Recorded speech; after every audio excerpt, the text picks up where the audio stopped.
Welcome back to the YouTube channel, Malawian Cameras. Agulagu. After buzoga ifeo okay, nkhani sobano yafika ku America. Choyambilira, welcome back to the Strait of Hormuz. Pachabayambira Trump anati Strait of Iran. Chifukwa ukondwa kwambiri kukondwa.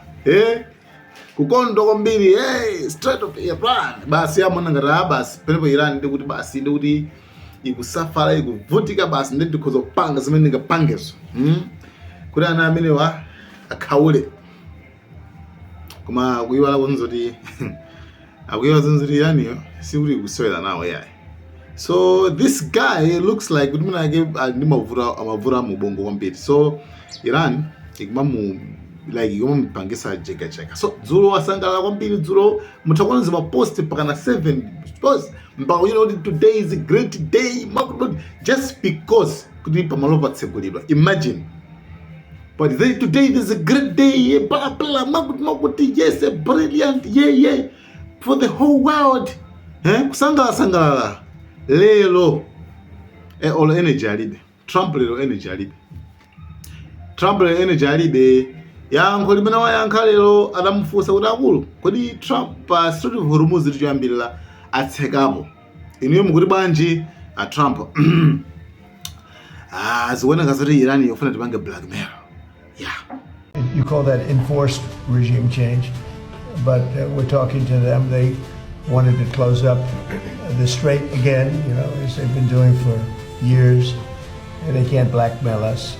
In fact, a lot of the ships are coming up to Texas. I don't know if you know, in Louisiana, the ships are coming up. They got used to it. Maybe they'll keep doing it. It's worked out pretty good. But it's going actually along very well. And we'll see, but we'll have some information by the end of the day. We're talking to them. And, we're taking a tough stand. They've killed a lot of people. A lot of our people have been killed. A lot of your fellow. Yes. Blackmail. Blackmail ndiani.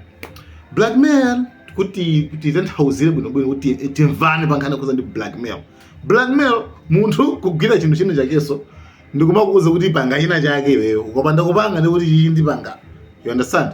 Example yabwino imene imachitika so most of the times ndio kuzana ndi tingolekeza ngati wina wasunga ma pictures zako, ma videos yako mwina amene ali olaola. Okay? So wasunga amene aja kena akuzira kule basa $1 ndibasa ndalama. Mukabana basa ndalama izi ndi pereka kugulu. Blackmail. Kapena kuti panga chakuti ukapanda kupanga chimechi izi ndi pereka kugulu. Blackmail. Kapena kugwirizira chinthu chinekeso kapena konzeri iwe ase ukapanda kupanga chakuti ndipanga chakuti. So a Trump akuti Iran ikufuna yapange blackmail like kutenga pa Strait of Hormuz baja nkozera akule siyani nkhondo siyani zakuti pangani kuti akumva chonde iwo akuti chani pano.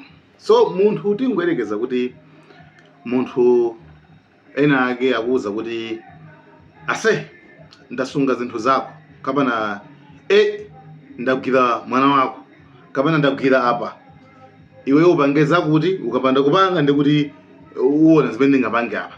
Ukafuna kupulumuka ukafuna kuchoka mmene mujamo pali zinthu ziwiri zimene ungachite. Munthu akapanga blackmail umatani. Choyambirira munthu umapeza njira ziwiri pali njira ziwiri. Njira yoyambirira umatani umafuna upange fight ulimbane mpaka na chimene wachigwirizira munthu chichacho iye uja asakheso ndi authority asakheso ndi udindo uliwonse wapa chinthu chimenecho.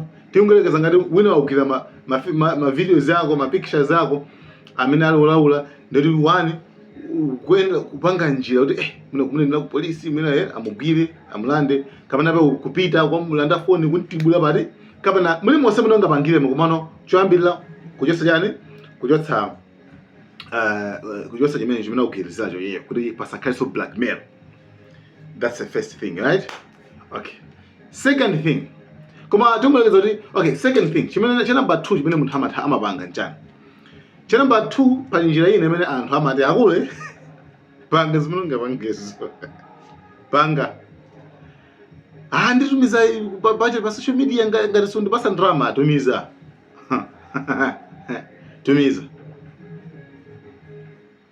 Kena kusomiza kuti munthu cheto ndakugwira mwana wako ndifo ndipaseka drama tenga mwana azikamulera. Kapena ndipanga chakuti panga. Blackmail imene ikuoneka kuti blackmail a Trump pa nkhani imene ya Iran yogwisa ntchito Strait of Hormuz ngati blackmail kapanga blackmail a Trump kuti apange zimene Iran ikufuna. A Trump asankha njira iti pa njira zoti zimene zizi kulimbana kuti pa Strait of Hormuz patsegulidwe kuti Iran isagwiritse ntchito Strait of Hormuz ngati popanga blackmail America. Yes, kapena njira ina kapena a Trump agwiritsa ntchito njira yanji ndi njira iti imene a Trump agwiritsa ntchito apapa. 1 kupita kuchosa Strait ya pa Strait of Hormuz, kuchosa udindo kuichosa Strait of Hormuz m'manja mwa Iran kapena boyayi angoisiya kuti basa amwene pangaze mungapange ife tili njira zina. A Trump agwiritsa ntchito njira iti chabwino choyambirira ali kudziwa kale kuti pa Strait of Hormuz a Trump sangapitepo.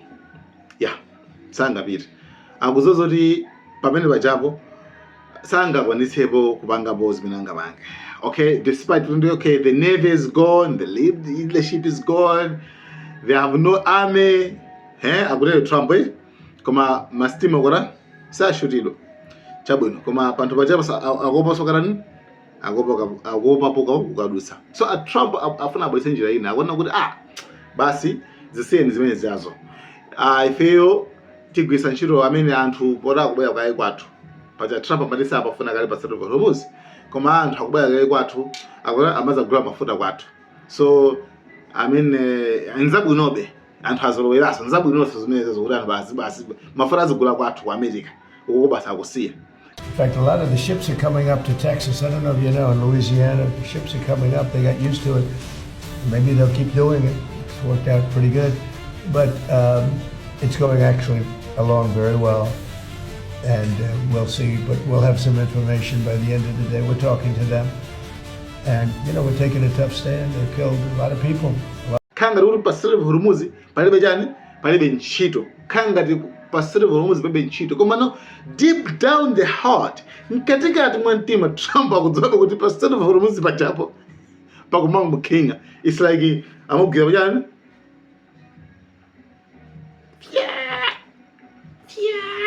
okay. So don't have dead minded asa maganizo iba aboze ngati muna kumugwira ringolekeza ngati Mwaliso ndevalibe fati bweze kuno ra kumugwira ndevu kumukogera basi french koma ndevalibe anyway muli mosevo. So a Trump akufuna apange acting kuti palibe bonchiro liliyonse. A Trump kumana ndofuna muone new reaction ya Trump. Maonekero ya Trump kumaoneka bwanji. Trump alibe energy. Trump alibe like sakuoneka so kuti ali ndi sakuoneka charismatic. Charismatic ngati wa energy wa fit change na Trump akuoneka ngati exhausted. Trump akuoneka ngati basi makuti basi pa Strait of Hormuz pachapo pene pachapo pati pali deal kwambiri. Okay, ndipasa an example ina. Irani yaumbera mashipa awiri. Okay, ina UK ina sikudziwika koma India anawuza kuti bwererana India amena. So nkhani imene iyi muona ngati Trump amva nayo bwanji akaimva kuti Iran ukuyaumbera muona ngati Trump amva nayo bwanji muona ngati amva nayo bwa guess no dona muona ngati okay zibaka mine timva zidi mwayamba nkhondo abasa hayi Trump seyanjo Trump anamufusa kuti akulu aumbera ku maship makuti makuti a Trump angoti out mphamvu alibe out pitanuka palibe zoti muona Trump mphamvu alibe. You understand what I mean? You understand.